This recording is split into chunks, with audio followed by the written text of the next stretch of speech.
are now rocking with me, your favorite B, Lady T, in the place to be, and you have now entered the Tea Lounge. No, I'm not a writer. Okay. Yes.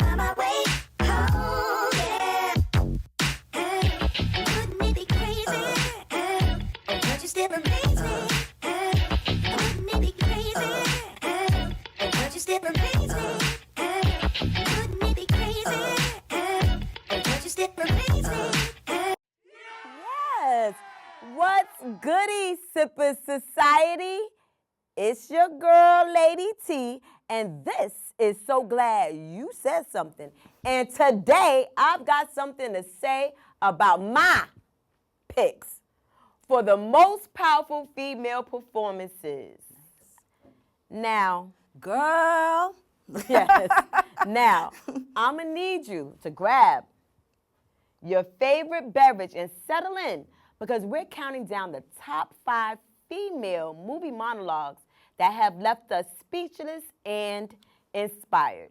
But before we do, if you are watching on YouTube, hit that like button, subscribe to the channel, and please hit that notification bell so you never miss out on what's brewing, okay? Kicking off our list. At number 5 is Oprah Winfrey's unforgettable performance in The Color Purple as Sophia. Set in the early 1900s, Sophia faces oppression and adversity, but her resilience shines through in her iconic monologue, "All my life I had to fight." You told Harpo to beat me. It was that mule, Paul. Old Joy, old Joy the mule, I tell you, I was out there trying to plow that north field, and the mule just went crazy. He started kicking and bucking, hitting it right there. Bust my eye, bust my lip. All my life I had to fight. I had to fight my daddy, I had to fight my uncles, I had to fight my brothers. Girl, child ain't safe in the family men's. But I ain't never thought I had to fight in my own house. I loves Harpo.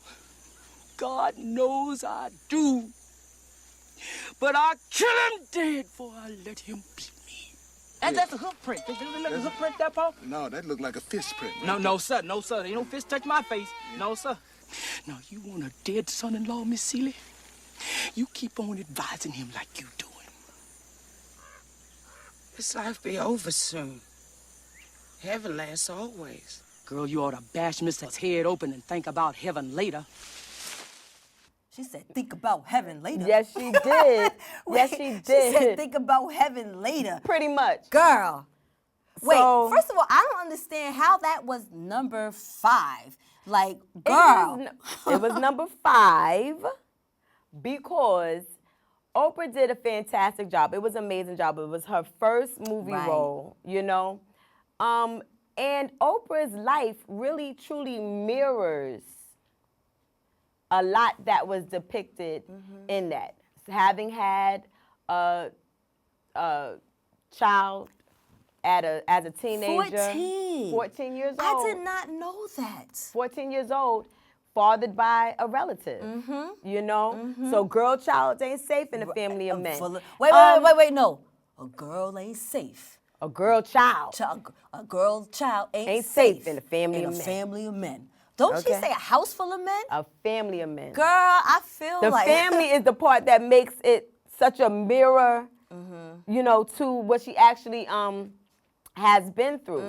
So she delivered an excellent monologue. I wonder if, considering it was her first role, and I know that she made the connection between her real life. Of course. But was she, because she was much younger then, was she able to truly dig in the way I think she might be able to dig in now to emote that? I would love to see her do those now. Right, because she hasn't done any acting in a while. In a little while now, you know, and I'm not mad at her acting, because there's some people that I just wish that They would just stay in their lane. Stay in their lane. You know But what she I'm saying? actually is not bad at it. Right. Yeah, Right. she's not bad. She's Because some not people, bad. Mhm. your job is to check coats. Right. Check them. You know what I mean? But Oprah, Yeah, you can get an acting award. Yes. Okay. I know people probably want to see it up further in the But that just the means countdown. that just means It that just you got means some. it's going to get better. Okay. And better. All right, Lady T. Okay, yes. So now, next up at number 4, we have Viola Davis, powerhouse performance in Fences as Rose Maxon. Now, in this emotionally charged scene, Rose confronts her husband about the sacrifices she made in their relationship, delivering a gut-wrenching line. What about me? Wait, with the. That's what she said. What about me? What about me? What about me? No, I'm sorry. Let's see. We ain't talking about baseball. We're talking about you going off and laying up with another woman and bringing it home to me. That's what we're talking about. We're not talking about no baseball. Rose, you're not listening to me. I'm trying to explain it to you the best way I know how. It's not easy for me to admit that I've been standing in the same place for 18 years. Well, I've been standing with you. I've been right here with you, Troy. I got a life, too. I gave 18 years of my life to stand in the same spot as you. Don't you think I ever wanted other things? Don't you think I had dreams and hopes? What about my life? What about me? Don't you think ever crossed my mind to want to know other men, that I wanted to lay up somewhere and forget about my responsibilities, that I wanted someone to make me laugh so I could feel good? You're not the only one who's got wants and needs, but I held on to you, Troy. I took all my feelings, my wants and needs and dreams, and I buried them inside you. I planted a seed and watched and prayed over. I planted myself inside you and waited to bloom. It didn't take me no 18 years to realize the soil was hard and rocky and it was never gonna bloom. But I held on to you, Troy. I held you tighter. You was my husband. I owed you everything I had, every part of me I could find to give you. And upstairs in that bedroom with the darkness falling in on me, I gave everything I had to try and erase the doubt that you wasn't the finest man in the world, and wherever you was going, I was going to be there with you because you was my husband. Because that's the only way I was going to survive as your wife. You're always talking about what you give and what you don't have to give. But you take too, Troy. You take and don't even know nobody's giving. Say I take and don't give. Troy, you you say hurt me. I take and don't Troy, give. you hurt my arm. I don't Let give go. you everything I got. Don't you tell that lie Troy, on me. Don't you tell that lie on me. Troy, you hurt me. Troy. All right. That's strike 2. Child. Denzel said that all right. The same way he said, oh, you mother. How did you feel watching that movie or watching that scene? Because she expressed, like, I'm sure it resonated with a lot of couples who've been together, especially coming out of like high school or childhood or teenagehood. Yes. You know, you love the person that you're with, but there is a part of you that over the years thinks about, well, what it would be like to be with another man, Right, or and be let with me tell another. you, Okay. Been there, done that. Was dealing with a guy on and off for pretty much the same periodically long time, about 17 years, right, on and off. And I don't know if it's the Capricorn in me or whatever, not to bring zodiacs into it or whatever, but I would just say I'm going to keep it up. Like, you know, so it's kind of hard. So maybe she's a little bit, like, maybe she should be, I was debating on putting her further up in the list. I know I'm probably going to get a lot of flack for not having her as, like, number 1. Right. But maybe it's some kind of counter-transference or whatever that I'm dealing with, because I was just like, no.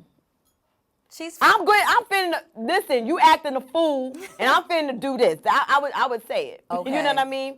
You ever think about... But they're a little different than you dating someone I understand. for They're married, 18 they have years, children and everything and like not that. only married and had children, I get the feeling that wasn't the first time he stepped out on her. So him bringing this baby to her kind of made me feel like, we here again, Troy?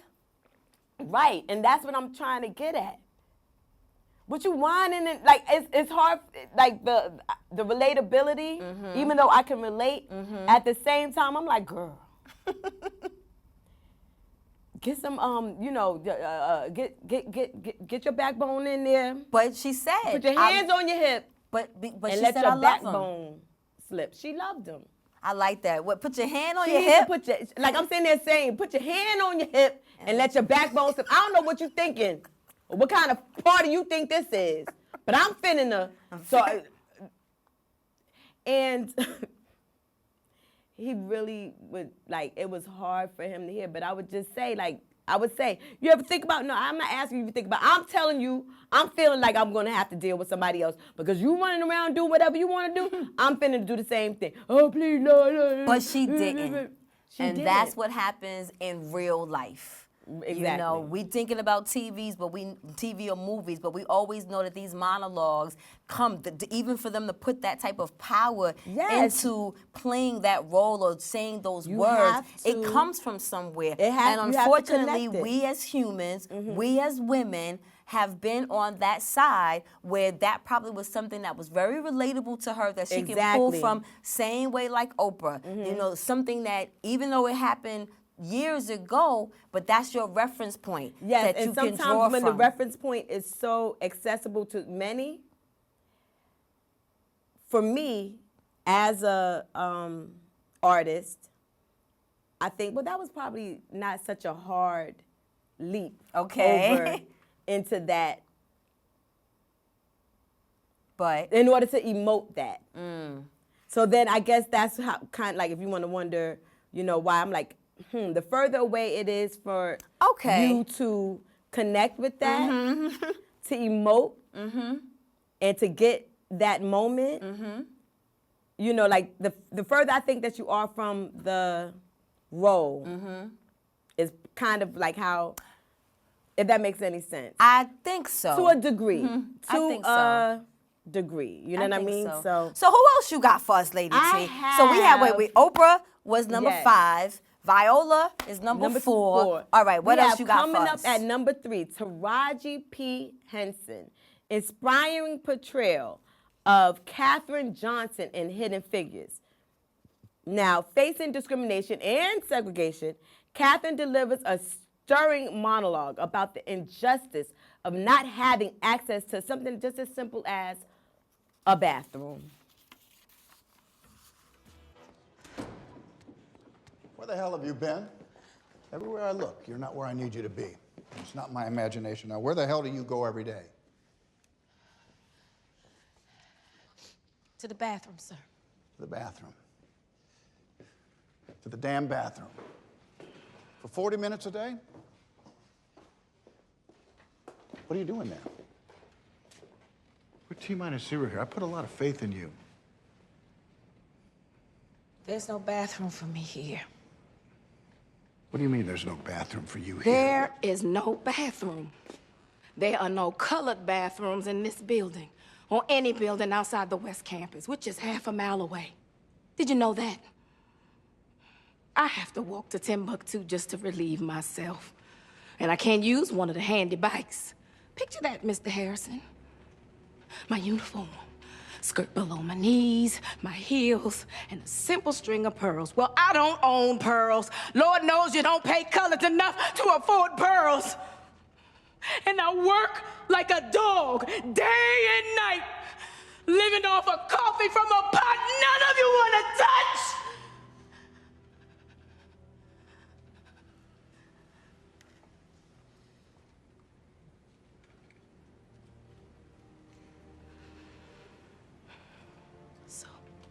Excuse me if I have to go to the restroom a few times a day.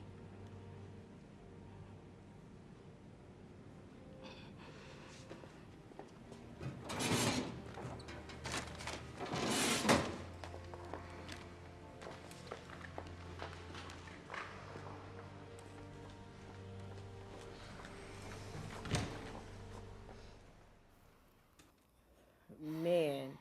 So... First of all, I wanted to laugh but didn't laugh how she had to run back and forth to that bathroom and the distance of the bathroom in the other building.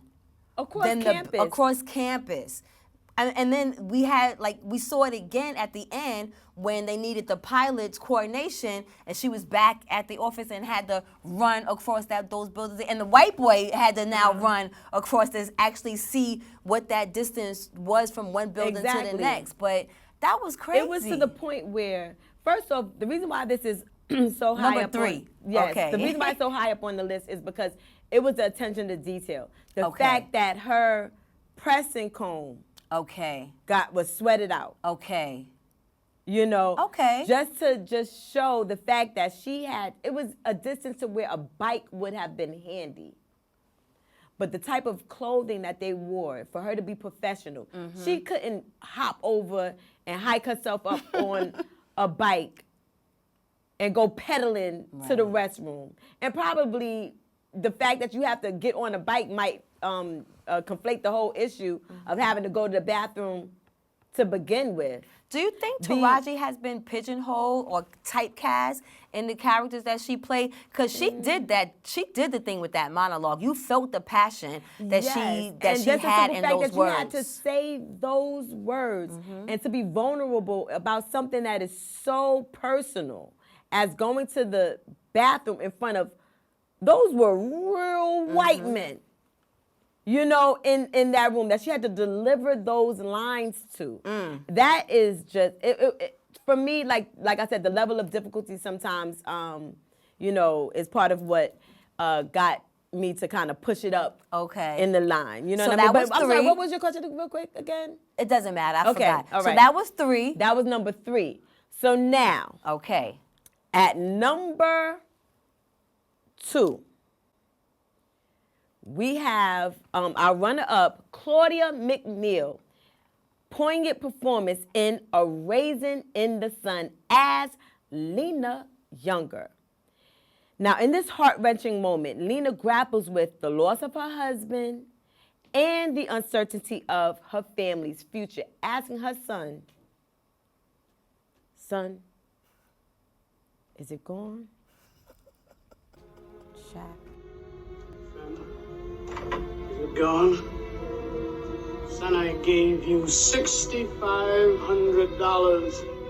Is it gone? All of it? Beneath this money, too? Mama, I didn't go to the bank at all.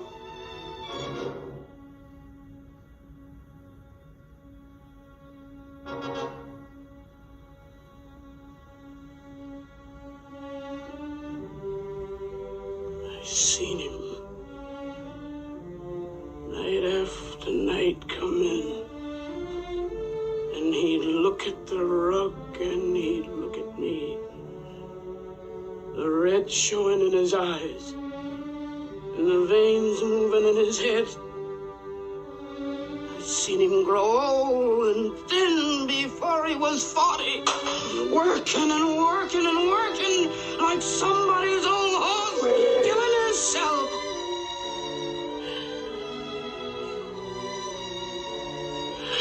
You give it all away. Mama. Oh, God. Look down and give me grace. Willie.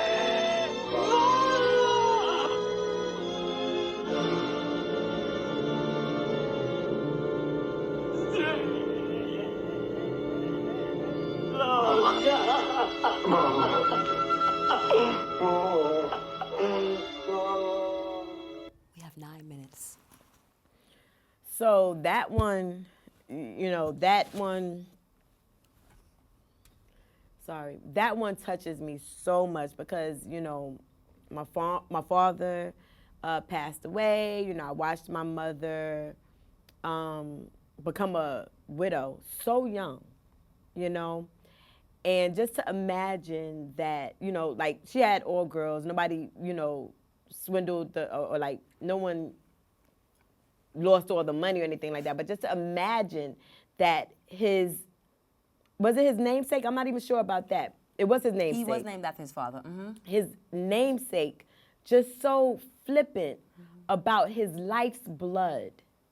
And I've seen that so many times in our community in different, in different aspects. So that's kind of why I had holds a little special place. Because you said our runner-up is Claudia McNeil. So before you go to the top, though, when I was going over today's rundown, I saw a name in the script that I was like, ooh, child, she gonna lose her black card.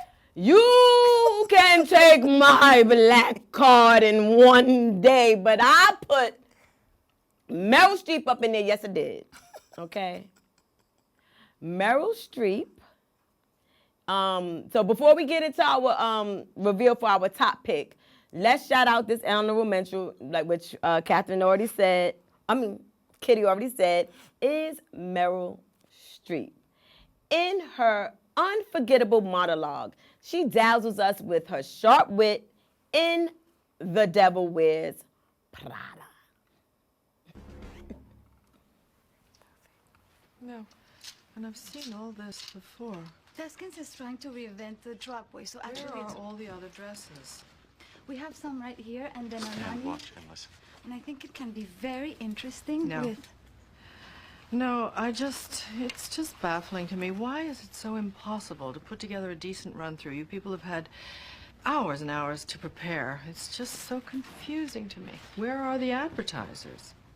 We have some pieces from Banana Republic. Well, we need more, don't we? Oh, this might be. What do you think? Yeah. Well, you know me. Give me a full ballerina skirt and a hint of saloon, and I'm on board.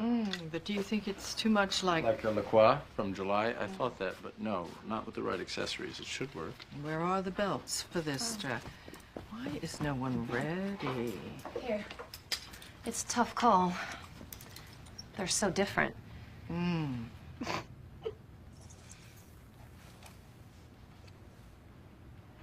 Something funny?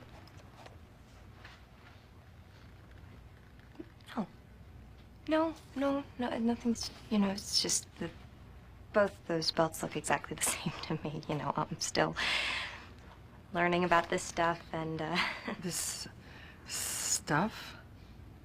Oh, okay, I see. You think this has nothing to do with you. You go to your closet and you select, I don't know, that lumpy blue sweater, for instance, because you're trying to tell the world that you take yourself too seriously to care about what you put on your back. But what you don't know is that that sweater is not just blue, it's not turquoise, it's not lapis, it's actually cerulean. And you're also blithely unaware of the fact that in 2002, Oscar de la Renta did a collection of cerulean gowns. And then I think it was Yves Saint Laurent, wasn't it, who showed cerulean military jackets? I think we need a jacket here. And then cerulean quickly showed up in the collections of 8 different designers. And then it filtered down through the department stores and then trickled on down into some tragic casual corner where you no doubt fished it out of some clearance bin. However, that blue represents millions of dollars and countless jobs. And it's sort of comical how you think that you've made a choice that exempts you from the fashion industry when in fact you're wearing a sweater that was selected for you by the people in this room from a pile of stuff. Girl. Period. So I give you that. Okay. Okay. Now, we're up to number 1. Dun, dun, dun, dun. Oh, yeah. Drum roll. Okay. Our number 1 spot on the list goes to Monique's powerhouse performance in Precious as Mary Lee Johnston. As an abusive mother, Mary Lee delivers a chilling monologue asserting her authority as a grown woman, leaving us all in awe of her talent.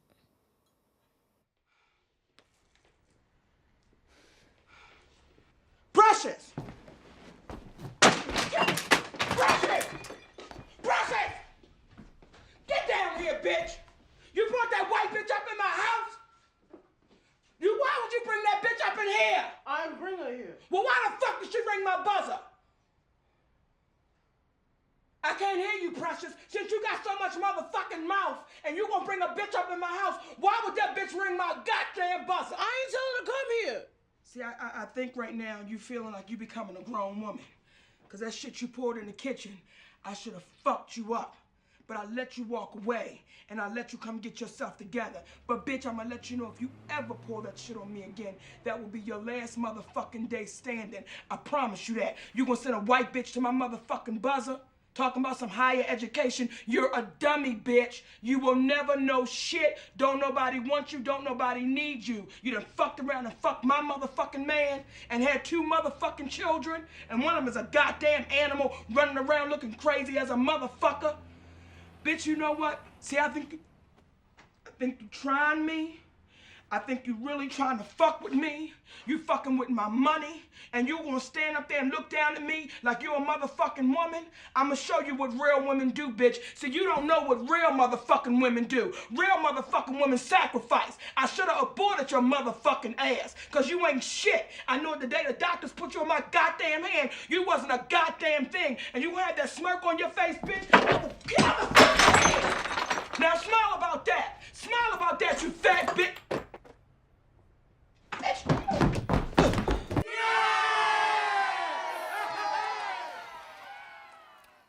I just realized we put the boy out there. Sheesh. Woo. Good thing we a late night show. Amen.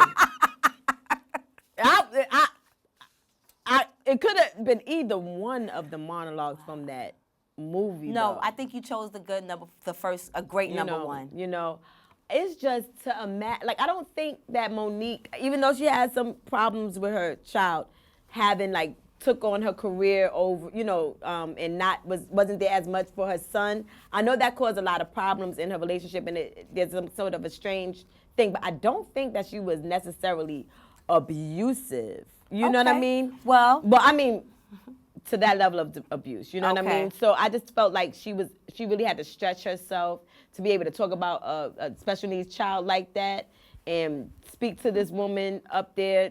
Listen. Kudos to Monique. Now, there you have it, Sipper Society. Our top 5 female movie monologues that left an indelible mark on cinema history. Which of these performances resonated with you the most, okay? You go ahead, you argue down below. Let me know what's going on in the comments, all right? Did I get it wrong? Which one am I missing? Because we could always come back and do this over again. That's all we have today. Don't forget to subscribe. Hit that notification bell, because there is always something going on here at the Tea Lounge. And remember, we don't give a sip. So until next time, keep sipping and stay lit. Lady T signing off. Peace.